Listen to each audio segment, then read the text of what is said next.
dengan Kemlu juga. Untuk apa data? Udah perintah saya ya, ini kasih data. Kalau Ya. aksesnya bisa 2 hari, bisa seminggu. Apa ditahan-tahan?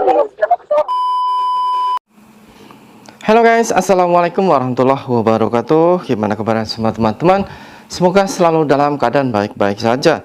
Oke, kali ini kita akan masih membahas tentang permasalahan di bea cukai. Tentunya teman-teman mungkin ada juga sedikit teman-teman yang agak sedikit bosan dengan pembahasan ini. Karena kenapa saya selalu mengupload dan membahas tentang masalah ini? Karena teman-teman tahu sendiri, banyak sekali teman-teman kita di sana yang barangnya tertahan dan sampai sekarang juga ternyata baru diproses, namun ada beberapa syarat. Dan itu pun hasil dari karena sering kita meng-share dan sering memviralkan berita-berita tersebut. Makanya di sini, sebelum permasalahan itu tuntas, kita akan bahas terus dan sampai terus memviralkan tanpa ada bosannya ya. Tanpa ada batasan, kita akan selalu memviralkan agar pihak-pihak yang tidak bertanggung jawab, khususnya di bea cukai, bisa terciduk. Karena dengan ini, teman-teman kita, khususnya para PMI yang menjadi sasarannya, barang tertahan, dimintai pajak, dan lain sebagainya. Yang mana di sini bertemakan seperti ini. Geram dan sebut aturan bea cukai tak masuk akal. Wanita ini ungkap cara ampuh lolos pajak barang bawaan dari luar negeri. Nah, karena saking keselnya dan saking bencinya ya sama bea cukai yang selalu memintai pajak dan pajak. Di sini ada salah satu tips, ada tips ya yang mungkin bisa juga digunakan untuk teman-teman nanti apabila mungkin pulang dari Taiwan ataupun mungkin dari mana saja sehabis bekerja, atau juga mungkin pulang ketika mau cuti. Di sini ada sedikit tips dari mbaknya, semoga saja mungkin nanti bisa dipakai untuk teman-teman semua. Yang mana di sini kronologinya. Menurutnya, barang yang masih ada labelnya akan dicurigai petugas dan menganggap bahwa itu adalah barang baru. Jadi biasanya kita kan kalau seumpama beli baju ataupun mungkin beli sepatu atau mungkin beli barang yang lainnya itu kan ada labelnya ya. Dan di sini kadang kesalahan orang kita, biarin biar nanti mereka orang di rumah tahu ini sekian ringgit, ini sekian rupiah, ini sekian ente, ini sekian dolar. Itu padahal menjebak diri sendiri, nanti akan terkena pajak oleh bea cukai. Jadi di sini tolong untuk teman-teman dengarkan baik-baik sampai akhir. Dengan begitu, petugas akan menagih invoice atau nota pembelian dan berujung membayar denda atau bea masuk. Yaitu karena nanti kalaupun mungkin ini mah harganya murah, nggak mungkin dong kena pajak. Teman-teman nggak usah berpikiran ini barang aku murah-murah. Karena untuk sekarang pihak bea cukai dia tidak mengira itu barang murah kayak ataupun mungkin gimana kayak ya. Kalau emang barang itu dari luar negeri itu akan dikenakan pajak. Teman-teman tahu sendiri yang dilabkan sama Miss Yuni tentang celana dalam. Harganya cuma 90.000 dan antara 150.000 sampai dikenakan pajak sampai hampir 1 juta. 90.000 loh.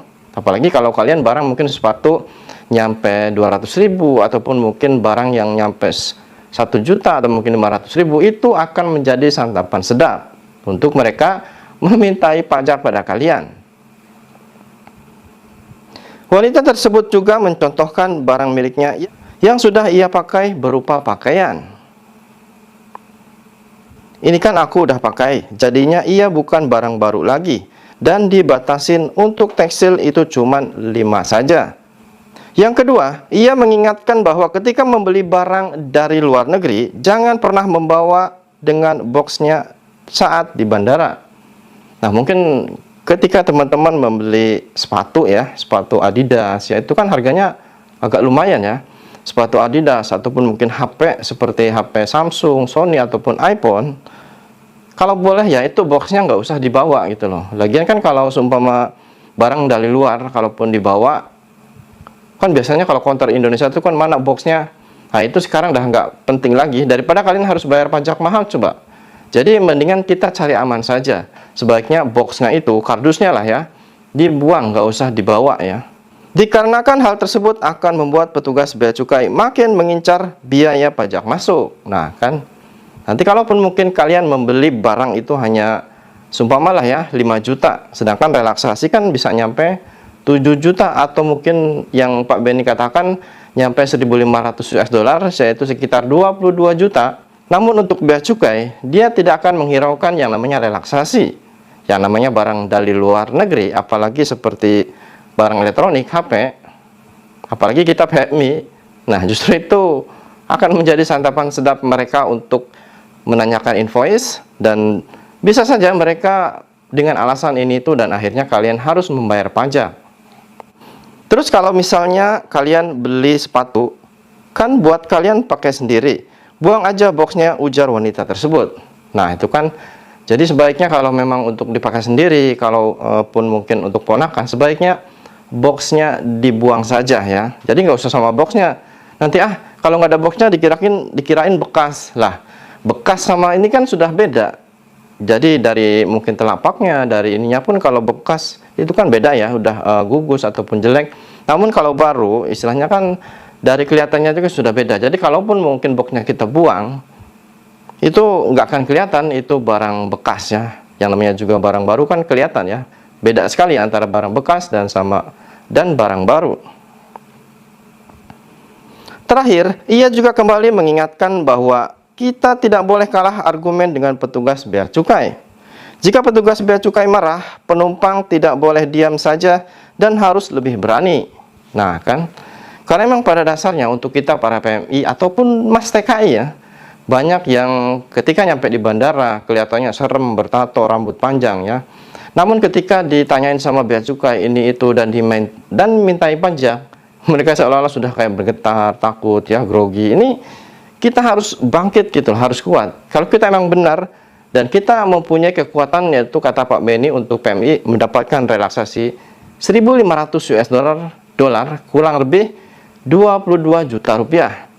Dan kalian, saya rasa barang yang kalian bawa itu tidak mungkin barangnya itu melebihi dari 22 juta rupiah.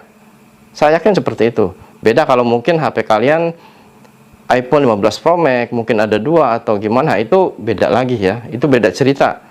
Nah, jadi dari kisah simple Mbak ini, dia berbagi sharing untuk teman-teman semua agar tidak menjadi mangsa bea cukai. Teman-teman tahu sendiri, untuk sekarang pihak bea cukai dia tidak mengira barang tersebut mahal atau enggak. Yang penting barang tersebut datang dari luar negeri, itu tetap saja akan gimana caranya mereka agar bisa dipajakan. Mungkin gini gitu, ataupun mungkin dengan alasan ini dan itu. Jadi kita harus sedikit berani dan harus bisa ngomong. Jadi dengan pemberitaan seperti ini, setidaknya kalian bisa terbuka mindanya ya. Jangan begitu pasrah, diminta ini nurut, diminta itu nurut, nggak ada untuk melawan sedikit atau mungkin memvideokan ya. Divideokan saja, nggak apa-apa. Kalau emang kita benar, kenapa harus takut? Di situ juga kan ada banyak ya, mungkin pekerja lain atau teman-teman yang lain. Kalau mereka membentak, kita teriak lagi, bentak lagi. Nggak usah takut. Nggak mungkin kita ditangkap dari penjara kan? Nggak. Justru kita PMI akan mendapatkan perlindungan. Jadi untuk teman-teman, semoga saja nanti untuk yang mau pulang ataupun mungkin cuti, dan nanti mungkin kejadiannya mengerikan seperti dimintai pajak ataupun mungkin lain sebagainya, mendapat pelayanan tidak baik di bea cukai, diviralkan saja ya. Diviralkan, dan nanti apabila kalian sudah pulang, seumpama sudah di kamera ya, di video, diviralkan saja di TikTok ya, di apa.